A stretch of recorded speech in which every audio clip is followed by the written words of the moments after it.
The courtroom clash. The slap echoed through the courtroom before anyone could process who had thrown it.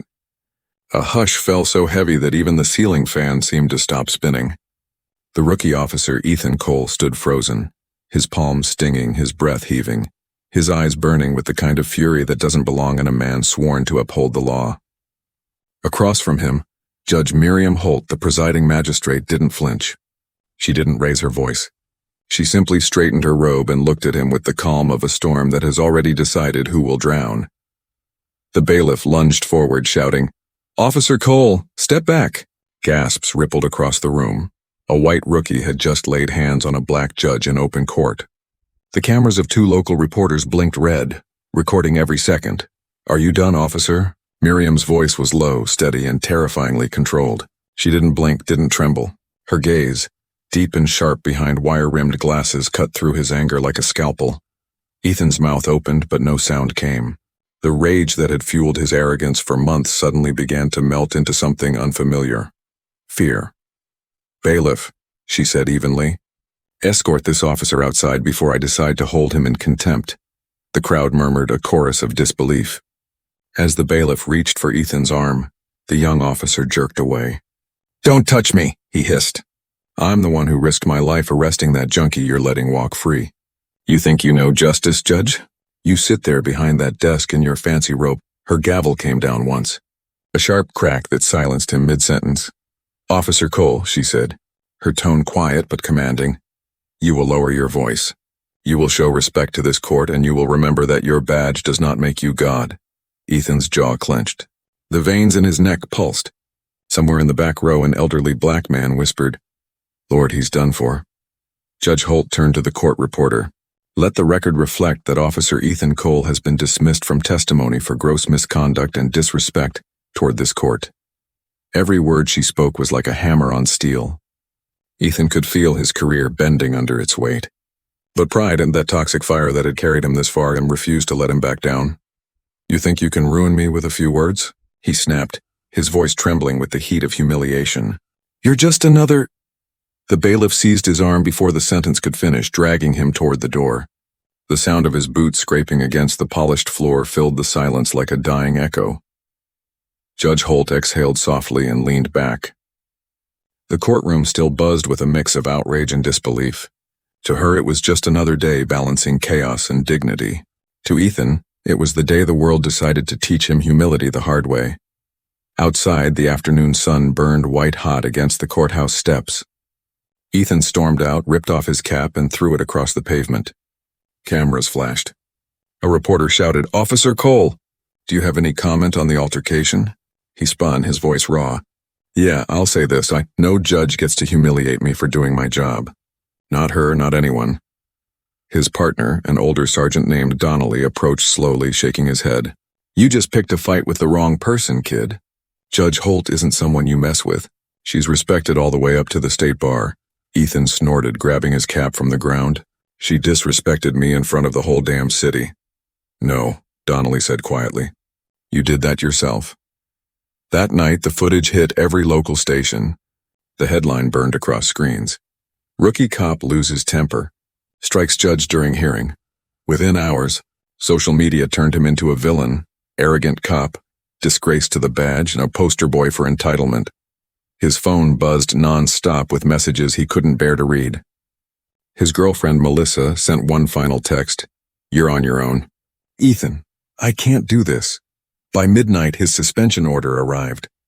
He sat alone in his apartment, staring at the cracked screen of his phone, at his own reflection in the dark window, a man unraveling. Outside, thunder rumbled, shaking the glass. He poured himself a drink, muttering, "They'll regret humiliating me. She'll regret it most of all." But somewhere in the distance, fate was already writing a different ending. One where the line between arrogance and redemption would blur beyond recognition, and the woman he swore to hate would soon hold his life in her hands. And when that night came, not even Ethan Cole would recognize the man staring back at him. The first thing Ethan Cole noticed the next morning wasn't the sunlight, but silence, the kind that feels heavy, like the world itself is holding its breath. His apartment looked like the aftermath of a storm. Overturned glass, spilled whiskey, a cracked picture frame of him and his late father, also a cop, smiling in their uniforms. But there was no smile left in him now. His phone buzzed again and again on the table, but the notifications weren't calls from friends or coworkers. They were headlines. Rookie officer assaults Black. Judge, investigation underway. Department under fire after shocking courtroom incident. Each headline was a nail driven deeper into the coffin of his career. His police badge, sitting in a small case by the coffee mug, suddenly looked like a relic from a life that didn't belong to him anymore. He turned on the TV. There she was, Judge Miriam Holt, speaking in calm, measured tones to reporters outside the courthouse. I believe in due process for everyone, she said. Even those who lose their tempers must be given the chance to learn from their mistakes. Learn from their mistakes. The words twisted inside Ethan like a blade. How dare she sound so saintly after embarrassing him in front of the entire city? The doorbell rang. It was Sergeant Donnelly, looking older and grimmer than usual. He held a brown envelope. You're suspended pending investigation, Cole, he said quietly. They're pulling your patrol rights. Effective immediately. Ethan stared at him. So that's it? One mistake and I'm done? Donnelly sighed. Kid, that wasn't a mistake. That was suicide. You hit a sitting judge and a black woman at that, in front of cameras. The department's trying to keep itself from burning down. Ethan wanted to scream, to smash something, to make someone hurt the way he did. But all that came out was a laugh, bitter and broken. I'll fix it. I'll talk to her. She doesn't want to see you. Donnelly interrupted. The best thing you can do now is lay low. But Ethan Cole didn't know how to stay still. He'd been raised by a man who taught him that strength meant fighting back, and no matter what. That night, after 3 more drinks and 1,000 angry thoughts, he grabbed his jacket and gun, ignoring the suspension notice on his table. The city outside was wet from rain, glistening under orange streetlights. He drove aimlessly through the neighborhoods he used to patrol, past shuttered shops and flickering neon bars. Somewhere between guilt and fury, he convinced himself he was still a cop, still needed, still right. When he saw a group of men huddled near an alleyway exchange, money, a bag, instinct took over. He parked, stepped out, and flashed his badge like nothing had changed. Atlanta PD, he barked. Let's see some hands. The men turned. One of them laughed, a thin man with tattoos crawling up his neck. You alone, officer? He asked, voice slick with mockery. Ethan felt the shift before he saw it. The tension, the way their hands slid toward their belts. He reached for his gun. The night exploded with noise. 1 shot, 2, then silence. Pain bloomed white-hot in his shoulder. He stumbled back against the wall, sliding down to the cold pavement. The sound of retreating footsteps faded into the rain. His blood mixed with the water, swirling crimson. His breath came in ragged gasps. For a long time he thought he was dying alone. The fitting end for an arrogant fool. But then headlights swept across the alley, followed by the sound of a car door slamming and quick footsteps. A woman's voice. Urgent. Familiar. Oh God, Officer Cole. He blinked through the haze, trying to focus.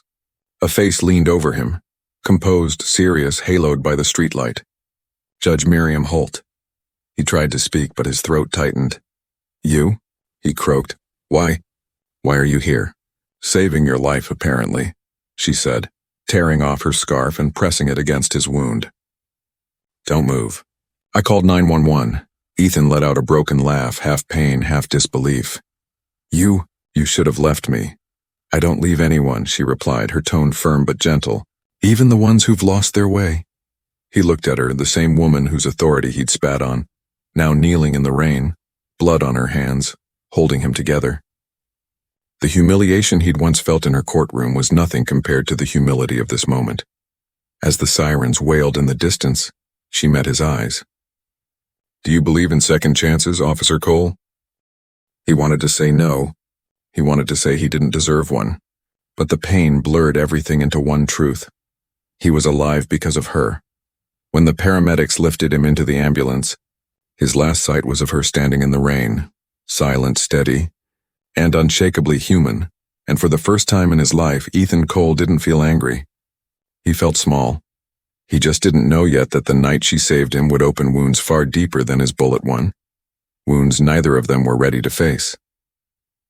When Ethan Cole woke up, The world smelled like antiseptic and loss. The steady beep of the heart monitor beside his bed felt like a reminder that he shouldn't still be alive. His left arm was strapped in a sling, and pain pulsed through his shoulder every time he breathed. For a moment, he couldn't remember where he was. Then the night came flooding back, the gunfire, the rain, and her face hovering above him, calm and resolute in the chaos.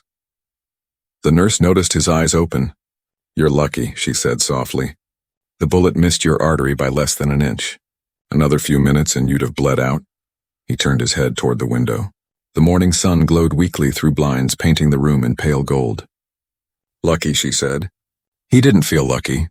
He felt exposed, hollow, stripped of every layer of control he'd ever had. A voice came from the doorway, smooth, authoritative, impossible to mistake. "You look better sitting up, Officer Cole." He froze. Judge Miriam Holt stood there, dressed in a plain navy coat, her hands clasped lightly in front of her. No robe, no gavel, just the quiet power of someone who didn't need them. His instinct was to turn away, but pride had lost its place in him. "You shouldn't be here," he muttered. "Maybe not," she said. "But I was the one who found you bleeding in that alley. I think I've earned a visit." The nurse glanced between them and slipped out quietly. The room felt smaller now, the air heavy with everything unsaid. Ethan cleared his throat. "You could have walked away. Nobody would have blamed you."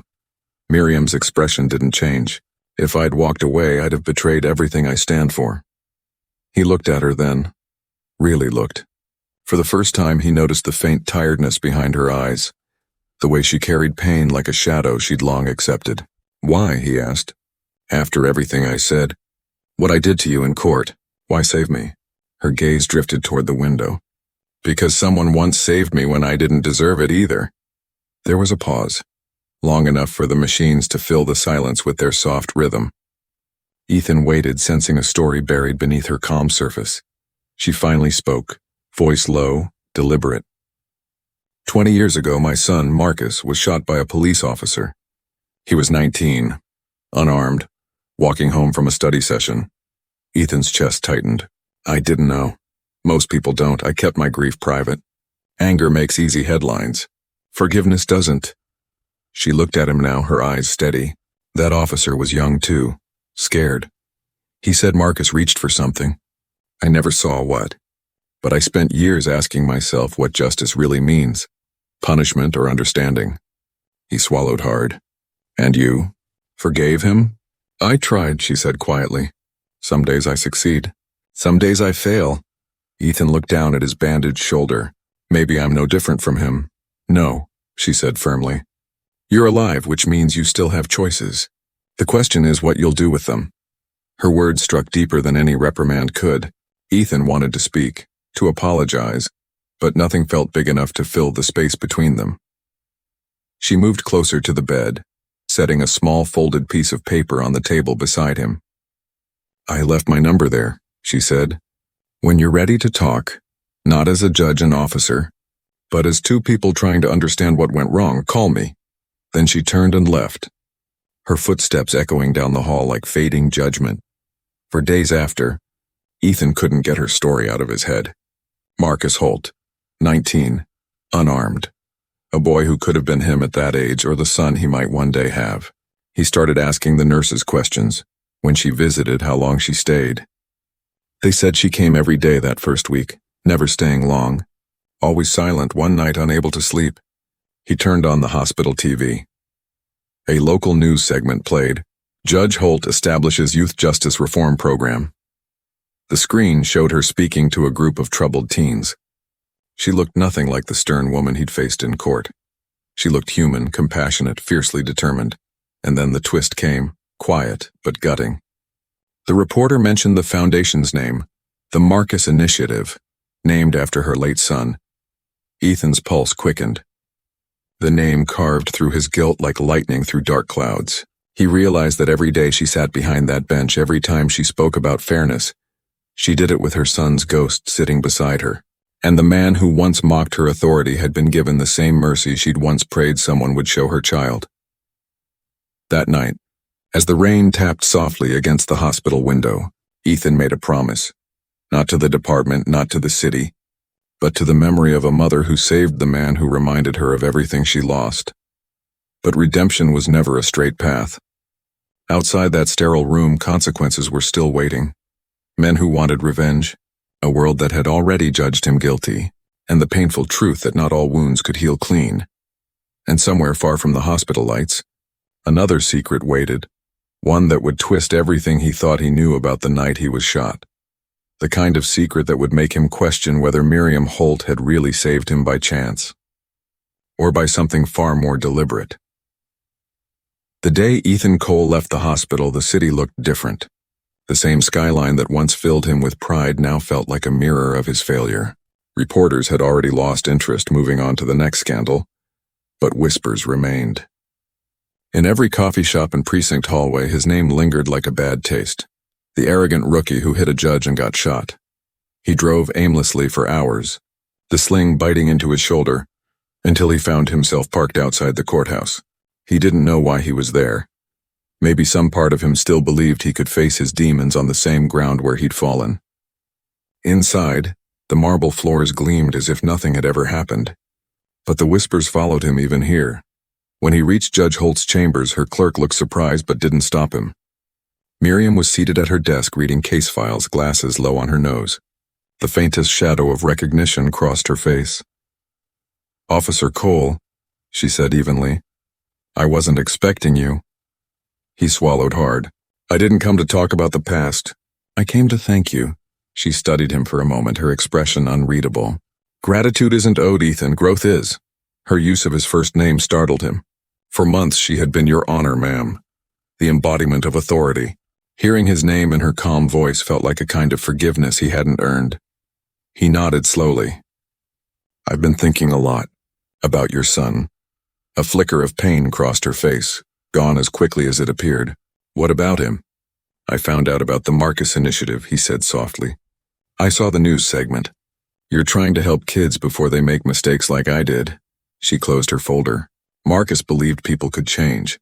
He didn't get the chance to prove it, so I tried to do it for him." He hesitated, unsure whether to ask what had been burning in his chest for days, but the truth pushed its way out. "Judge Holt?" "The night I was shot. Those men, the ones who attacked me, and weren't random." Her eyes sharpened instantly. "What do you mean?" Ethan took a deep breath. "Internal Affairs told me the attackers were part of a crew tied to an old case, one that got dismissed in your courtroom. A gang member named Drian Miles. You sentenced him to probation instead of prison 3 years ago." The air seemed to thin. Miriam sat perfectly still. "That case was handled by the evidence before me," she said cautiously. "I know," Ethan replied. "But what if it wasn't random that they found me? What if someone wanted me silenced before I talked about the leak?" She frowned. "Leak?" He leaned forward. "Someone tipped off the press about our courtroom fight before it even went public. They knew exactly when and where I'd snap. That's not a coincidence." For the first time since he'd met her, Miriam's calm cracked, just slightly. "Are you suggesting someone set you up, Officer Cole?" "I'm suggesting," he said, "that someone wanted us both destroyed." The silence that followed was electric. Then Miriam stood and walked toward the window, her hands trembling faintly. Outside, traffic blurred into streaks of light. "Ethan," she said softly, "there are things about that night, my son's case, Drian's case, that I can't legally discuss. But if what you're saying is true, this goes far beyond you or me." He frowned. "You think the department's involved?" She turned to face him, her voice lower now. "I think corruption doesn't die easily. Marcus stumbled onto something years ago. A file involving police evidence tampering. After his death, that file vanished. And now, you're saying someone wanted to silence you for knowing too much? That's not random, that's legacy." Her words hit him like another bullet. "Legacy?" She met his eyes. "The same poison that killed my son might still be in your department." A chill crawled up Ethan's spine. The walls of the courthouse, once symbols of justice, now felt like they were closing in. He took a shaky breath. "If what you're saying is true, they'll come after you too." "I've lived with threats before," Miriam said, almost to herself. "But this time, I'm not hiding behind the bench." He stepped closer. "Then let me help you. I know how to find them. Let me make this right. For both of us. She hesitated, her eyes softening. You're playing with fire, Ethan. Then maybe it's time I stop running from the flames. For the first time, Miriam smiled. A small, weary smile that carried both sorrow and strength. You sound like Marcus, she whispered. Before Ethan could respond, a loud knock shattered the moment. Her clerk burst in, breathless. Judge Holt, your car. Someone slashed your tires and left this. He handed her a small envelope. Inside was a photo, a blurry image of Miriam kneeling in the rain beside Ethan's bleeding body. Across it, scrawled in red ink, were the words, Mercy has consequences. Miriam's face was drained of color. Ethan's fists clenched. The message wasn't just a threat. It was a warning that someone was watching and they weren't done yet. Outside, thunder rolled across the city once more, echoing the sound that had started it all. The crack of judgment, the slap of arrogance, and now, the drumbeat of something far darker rising between them. Neither of them knew it yet, but by the time this ended, Mercy would demand a price that neither was ready to pay. The storm that night was biblical. Rain slashed through the streets of Atlanta like shards of glass, and thunder rolled over the courthouse as if the heavens themselves were angry. Ethan Cole stood at the entrance, his heart pounding in rhythm with the storm outside. It had been nearly a year since that night in the alley, the night Judge Miriam Holt had saved him. In that year, he'd clawed his way back from disgrace. He had spent months in counseling, worked community patrols, and helped launch the Marcus Initiative's youth mentorship program. The department, desperate for a redemption story, reinstated him quietly. But Ethan didn't care about headlines anymore. He cared about one thing: truth. And tonight, that truth was about to stand trial. Inside the courthouse, the air was thick with tension. The defendant sat smirking at the defense table. Drian Miles, the same gang member whose case Miriam had presided over 3 years ago. He was now charged with orchestrating an evidence leak tied to police corruption, the very same scandal that had cost Marcus Holt his life and nearly taken Ethan's. But the real shock was who was testifying: Ethan himself. He adjusted his uniform collar, feeling the weight of both his badge and his past. He could feel eyes on him. The reporters, the other officers, the quiet murmurs in the gallery. They weren't here to see justice. They were here to see if the fallen cop would finally break. Then she walked in. Judge Miriam Holt, robe flowing like a shadow, took her seat at the bench. The courtroom fell into a reverent silence. Ethan had seen her dozens of times since his recovery, working side by side on reform projects. But this was different. This was her world, her arena. And yet, for the first time, he saw something flicker across her face as she met his gaze. Fear. She looked composed, but her fingers trembled slightly as she adjusted her papers. Only Ethan noticed. Something was wrong. The prosecutor began. Officer Cole, please recount what happened the night you were shot. Ethan took a deep breath and began to speak. His voice was steady, but beneath it ran a current of fire. He told them everything: the alley, the confrontation, the shooters, the silence before the sirens. And then he added the detail that changed everything. I have reason to believe that the attack wasn't random. Someone leaked information about my patrol route, someone inside the system. A murmur rippled through the courtroom. The defense attorney objected immediately. Speculation, Your Honor. Judge Holt raised his hand. Overruled. Proceed, officer. Ethan nodded slightly, eyes locked on hers. The night I was shot, I was investigating internal leaks connected to old cases, including the one involving Drian Miles. The same case where key evidence went missing from the police archive. He paused. The silence was suffocating. That missing file was labeled MH117. The initials stand for Marcus Holt. The room gasped. Miriam's composure faltered, just for a second. The prosecutor leaned forward. Are you saying the same corruption that led to Marcus Holt's death is tied to this defendant? I'm saying it's tied to someone higher, Ethan said. Someone who wanted the file gone, and anyone who asked questions silenced. The defense attorney slammed his papers down. Conspiracy theory, Your Honor. This man's career ended in disgrace. Now he's trying to rewrite his story. But Miriam didn't speak. Her eyes were distant, haunted. Ethan could almost see the memories flooding her mind. Her son's laughter, his ambitions, the day she lost him. Then suddenly, the courtroom door opened. A uniformed officer entered and handed a sealed envelope to the bailiff, who passed it to the judge. Miriam frowned, opened it, and froze. Ethan saw her hand tremble as she read the single line scrawled inside, "End this trial, or you'll lose another son." Her eyes darted to Ethan, the only person in the room who understood the meaning. The color drained from her face. She cleared her throat. "Court will recess for 1 hour," she said abruptly, voice cracking slightly. The gavel came down hard. Ethan followed her into chambers. The door shut, and the storm outside roared louder, rattling the windows. "What did it say?" he demanded. She hesitated, then handed him the note. His stomach twisted. "They're watching us," he muttered. "They've always been watching," she replied, her voice barely above a whisper. "Ethan, whoever sent this, they know everything.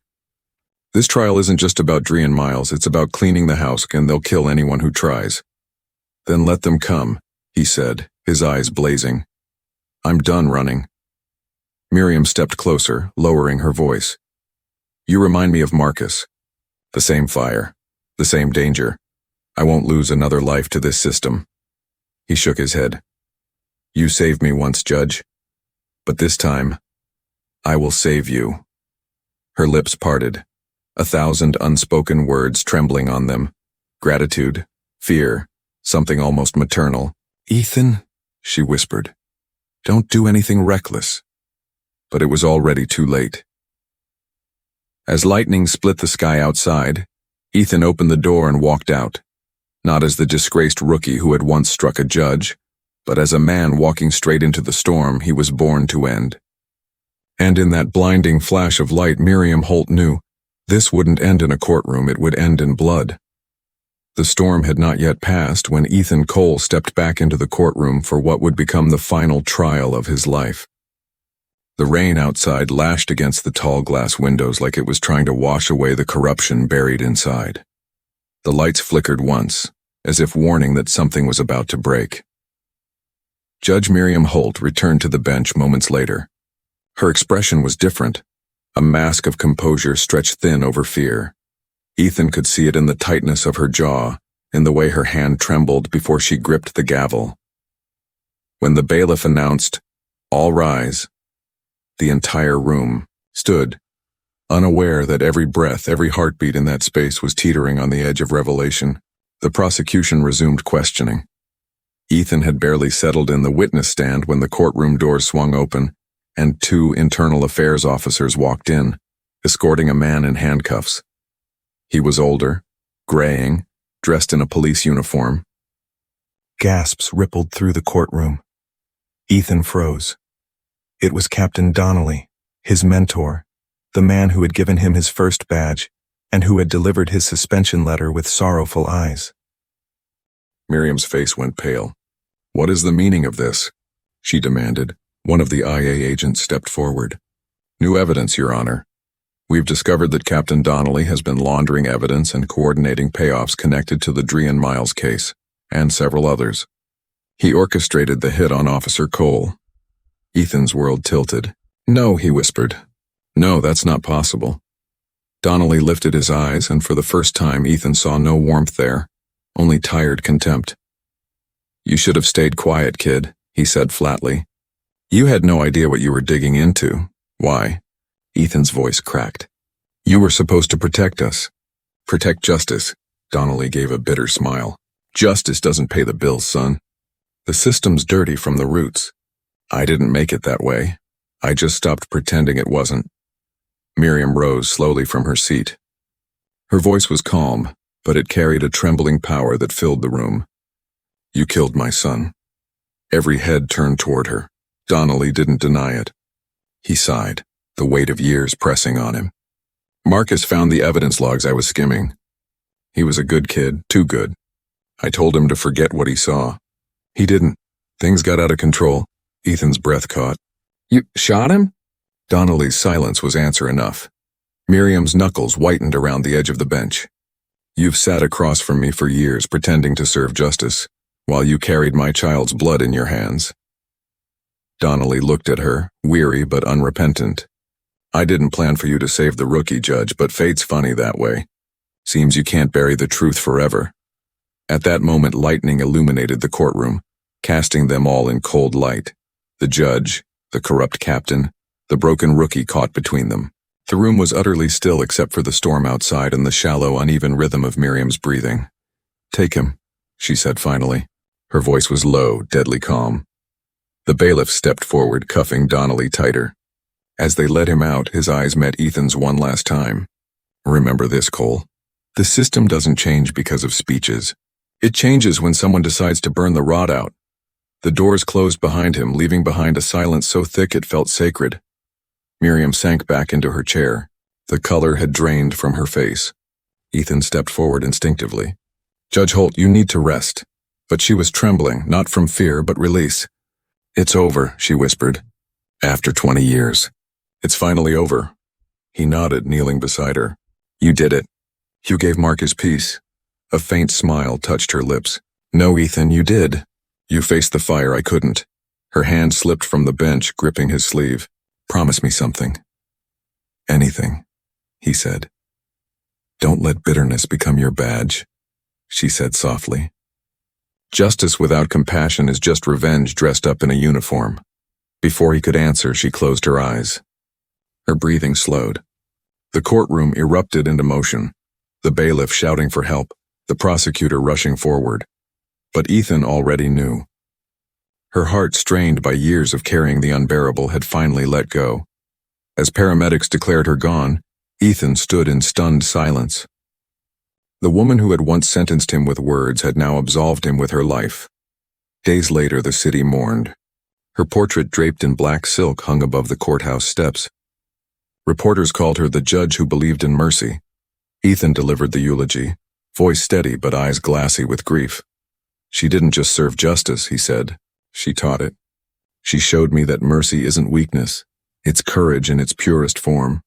She saved a man who didn't deserve saving, and in doing so, she gave me something far greater than forgiveness. She gave me purpose. He paused, looking up at the sky beyond the courthouse dome where sunlight finally broke through the clouds. Judge Holt once told me that every person who stands before justice is just a reflection of what we could have been, if life had turned a little differently. She was right. She didn't judge to punish, she judged to heal. A hush spread over the crowd. Later that evening, as the courthouse emptied and the marble floors glowed in the dying light, Ethan stood alone before the bench where she once sat. He placed his badge on the desk, not as surrender but as tribute. In that quiet room, filled with ghosts and rainlight, he whispered, "You were right. Judge, mercy wins." Outside, the rain had finally stopped.